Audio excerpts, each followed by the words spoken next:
അങ്ങനെ രണ്ടാഴ്ചത്തെ തണുപ്പിൻ്റെ അവധിക്ക് ശേഷം ഇന്ന് സ്കൂൾ തുറന്നു. രാവിലെ എണീറ്റപ്പോൾ മാവ് പൊങ്ങിയിരിക്കുന്ന കണ്ടപ്പോൾ തന്നെ മനസ്സിന് വല്ലാത്തൊരു സന്തോഷം. കുറച്ച് പേര് കമൻ്റ് ഇട്ടിരുന്നു ചൂടുവെള്ളത്തിൽ വെച്ചാൽ മതി എന്ന്. പല രീതിക്ക് ഇട്ടിരുന്നു. ഞാനങ്ങനെ ചൂടുവെള്ളത്തിൽ മാറ്റി മാറ്റി വെച്ചുകൊണ്ടിരുന്നപ്പോൾ രാവിലെ നല്ലതായിട്ട് പൊങ്ങി വന്നു കേട്ടോ.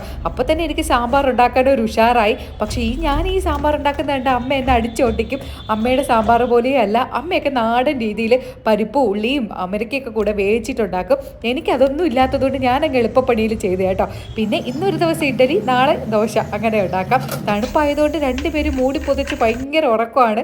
പിന്നെ സ്കൂളിൽ അവധി ആയതുകൊണ്ട് കുറേ പ്രോജക്റ്റൊക്കെ കൊടുത്തു വിട്ടിട്ടുണ്ടായിരുന്നു കേട്ടോ. അതൊക്കെ എടുത്തു വെച്ചു. പിന്നെ രണ്ടുപേർക്കും കഴിക്കാനായിട്ട് ഇഡ്ഡലിയും സാമ്പാറൊക്കെ എടുത്തു വെച്ചു. രണ്ടുപേരെ റെഡിയാക്കി റോഡ് വരെ കൊണ്ടുവരണമെന്ന് പറഞ്ഞതുകൊണ്ട് റോഡിൽ ഞങ്ങൾ നിന്നപ്പോൾ ചേട്ടൻ വന്നു. അങ്ങനെ കുറച്ച് ദിവസം ഇങ്ങനെ വീട്ടിൽ നിന്നിട്ട് പോകുന്നതുകൊണ്ട് ചെറിയൊരു പ്രയാസമൊക്കെ ഉണ്ട്. രാവിലെ വരെയും മൊബൈൽ നോക്കിക്കൊണ്ടിരിപ്പായിരുന്നു അവധിയാണോ അവധിയാണോ എന്ന്.